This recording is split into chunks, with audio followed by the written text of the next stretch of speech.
A recent kidnapping has caused a worldwide sensation. An unknown person kidnapped a senior from her own home and is now demanding a huge ransom. At first, I didn't even understand who would want an 84-year-old lady, but then the pieces fell into place. Nancy Guthrie is the mother of American journalist Savannah Guthrie, whom you may have seen on TV or online. She is 84 years old and has lived in the same place for over 50 years. She has limited mobility and relies on a pacemaker. Nancy couldn't have just disappeared on her own, and her famous daughter could have attracted unwanted attention from ill-wishers. I think she was kidnapped specifically for ransom because they knew her relatives were wealthy people. But is that really the case? Let's find out.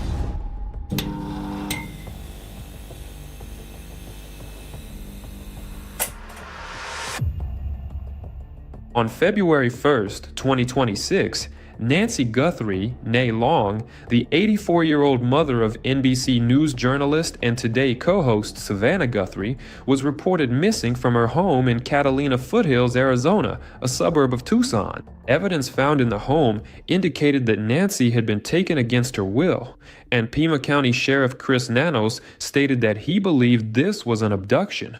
The interagency investigation, conducted by the Pima County Sheriff's Department with assistance from the Federal Bureau of Investigation, U.S. Customs and Border Protection, and search and rescue teams, included extensive forensic analysis, interviews with neighbors, and review of surveillance footage. Bloodstains found at the scene belonged to Nancy. Several ransom notes of unknown origin demanded payment in cryptocurrency, with two deadlines that had already passed by February 9th. On February 10th, the FBI released photographs along with a short video from a doorbell camera showing an armed, masked individual with a backpack on Nancy's property at the time of her disappearance. The family's appeals on social media have so far failed to produce any proof of life requested from the person or persons who abducted Nancy Guthrie. On February 24th, the family offered a $1 million reward for information that would help find her. As of March 7th, law enforcement stated that her condition and whereabouts remain unknown.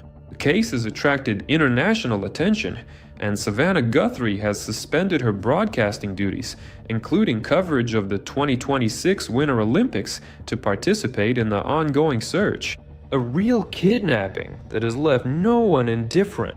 And by the way, this case has even caught the interest of Donald Trump himself.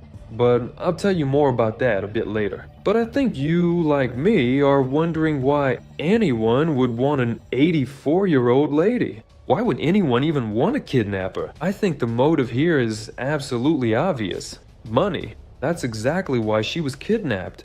Because her daughter is a famous journalist, and likely a very wealthy woman. But let's take a closer look. Nancy Ellen Long was born on January 27, 1942, in Fort Wright, Kentucky, USA. She has lived in the Tucson area for more than 5 decades, having moved there with her family in the early 1970s. She was married to Charles Guthrie until his death at the age of 49 during a mineral exploration trip in Mexico in 1988. She has 3 children, Savannah, Annie, and Cameron. According to family members, Guthrie is mentally sharp and independent, and she lives in her home in Catalina Foothills.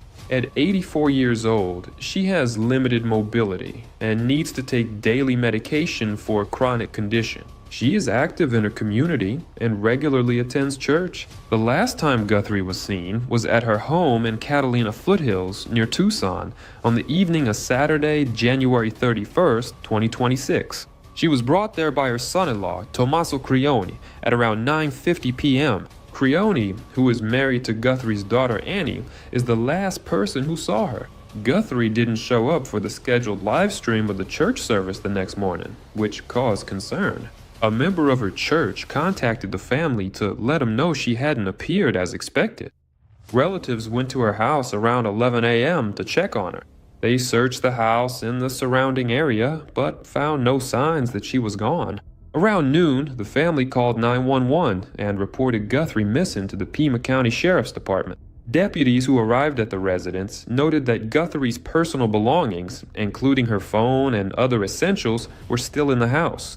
Given her limited mobility and the lack of any signs that she left voluntarily, Investigators immediately considered the situation to be more than just a routine missing persons report. At a press conference on Thursday, February 5th, 2026, authorities released a detailed timeline of the events surrounding Guthrie's disappearance. Saturday, January 31st, 2026, 17:32. Nancy Guthrie takes an Uber to her daughter Annie's house for dinner. 21:48. Guthrie is driven home by her son-in-law, Annie's husband, Tommaso Crioni. 21:50. Guthrie's garage door is closed. According to available information, at this time Crioni leaves. Sunday, February 1st, 2026, 1:47 a.m. The doorbell camera at Guthrie's house is disabled by a person wearing a mask and gloves. 2:12 a.m. Motion detected. On February 10th, the FBI released a video recovered from the Nest camera's back-end system showing an armed individual tampering with the device. 2:28 a.m. Guthrie's pacemaker app is disconnected from her phone. Around 11 a.m., a churchgoer calls Guthrie's family to let them know she didn't show up at church. 11:56 a.m. Family members arrive at Guthrie's house and discover that she's missing. 12:03 p.m. Guthrie's family calls 911 to report her missing. 12:15 p.m. Deputies from the Pima County Sheriff's Department arrive. Many of you might think that this son-in-law, Tommaso Crioni, is involved in her kidnapping, but I don't think that's the case, even though he was the last person to see her that day. After all, the police have the CCTV footage, and they can match the gait and movements of the perpetrator. And I'm sure they've already done that. That's why Tommaso has nothing to do with it. By the way, I'll show those camera recordings a bit later.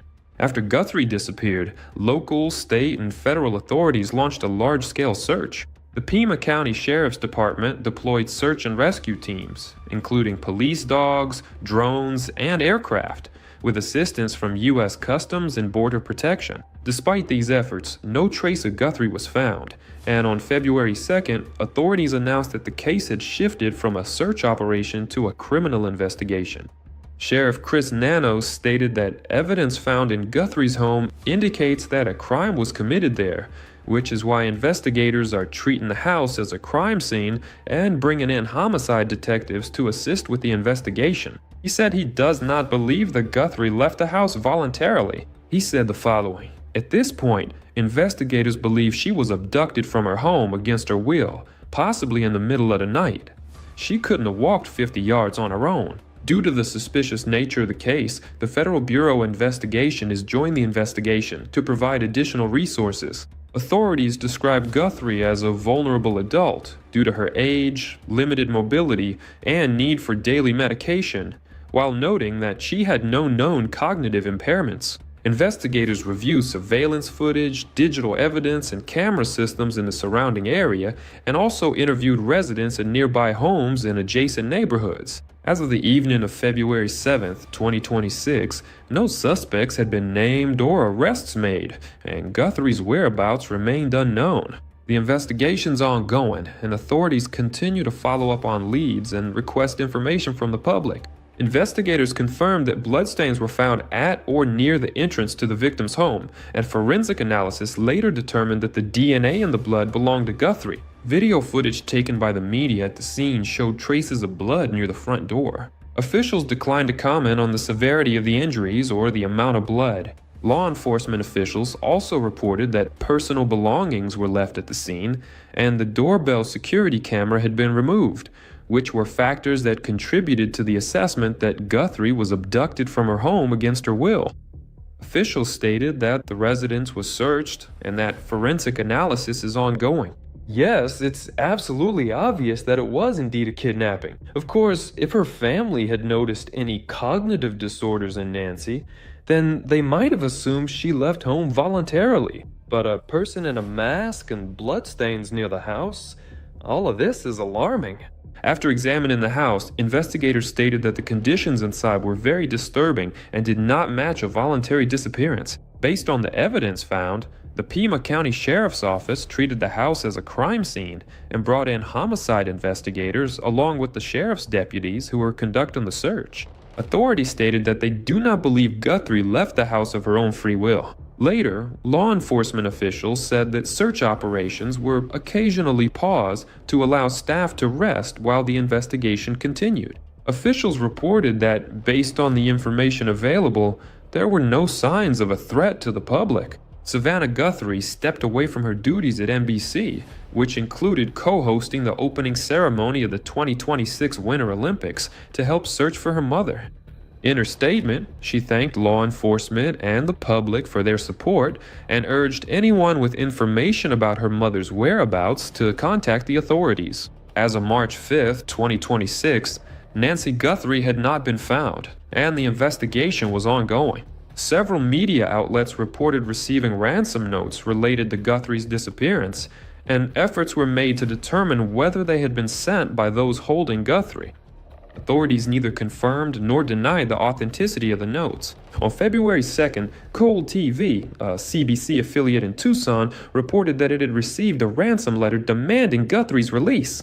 It was reported that the note contained specific details about Guthrie's home and what she was wearing on the night she disappeared, and investigators asked that its contents not be disclosed. The next day, TMZ reported that it had received an alleged ransom note demanding millions of dollars in Bitcoin, including a specific cryptocurrency address and a deadline. On February 5th, Harvey Levin, the founder of TMZ, stated that he had received a ransom letter related to Guthrie's disappearance, which allegedly said, "You will not have the opportunity to contact me." Later that same day, Levin again stated that he had received a ransom letter, which said that Guthrie was still alive, but frightened and aware of the demands being made, and that this would be their only communication. Levin also emphasized that he and his staff were not sure about the authenticity of the letter. It's unclear whether these notes were written by someone involved in Guthrie's disappearance, or if they're a forgery. The Pima County Sheriff's Office confirmed that it is aware of reports regarding the ransom notes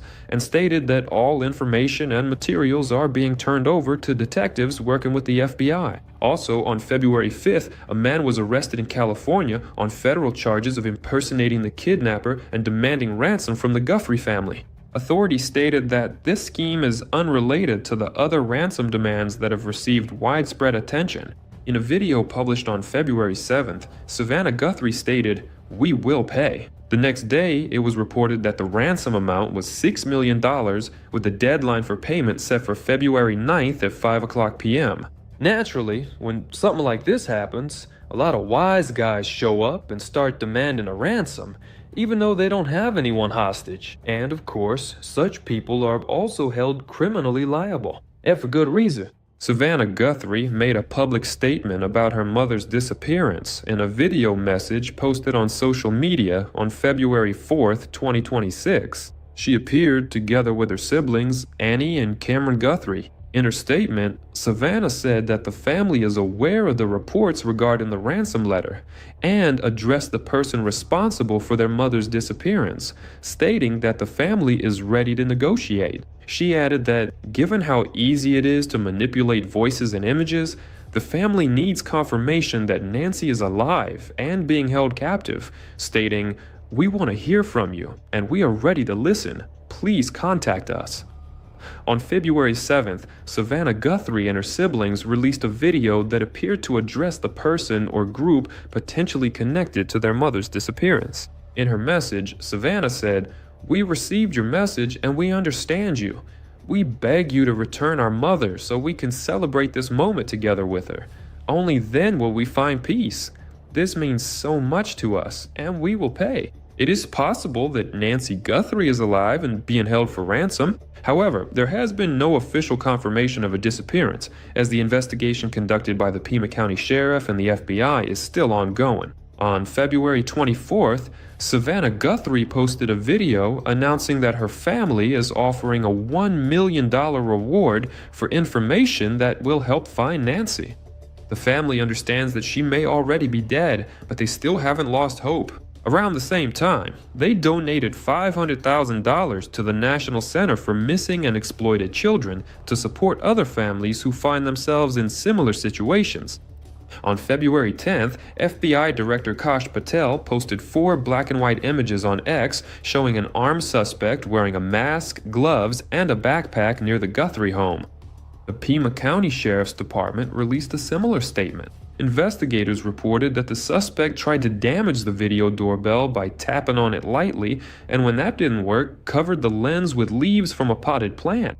However, Patel stated that the data from the device was successfully recovered. He also said that the suspect was armed with what appeared to be a handgun, improperly holstered and positioned under his crotch. Later that same day, the FBI released 2 videos recorded by the doorbell camera. On February 12, 2026, based on the recordings, authorities released additional details about the appearance of the suspected kidnapper, including his estimated height, between 175 and 178 centimeters, an average build, black mustache, and a 25-liter Ozark Trail hiker pack backpack that he was carrying.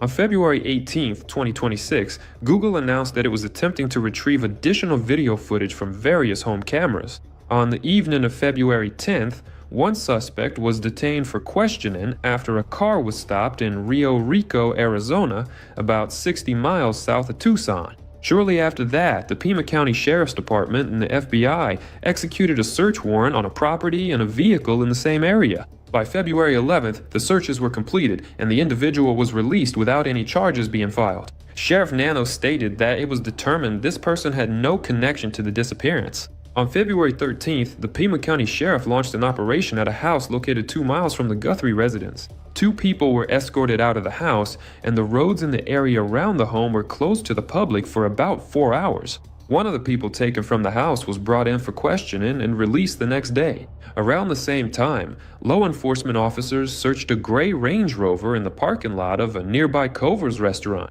The vehicle was seized and towed away. The White House posted information about Nancy Guthrie on its social media accounts, urging the public to report any helpful information. After an interview with Tom Lamis from NBC, President Donald Trump called Savannah on February 4, 2026, offering additional federal resources and expressing hope for her mother's safe return. During the conversation, Savannah thanked the president and law enforcement, saying that her family was devastated and praying.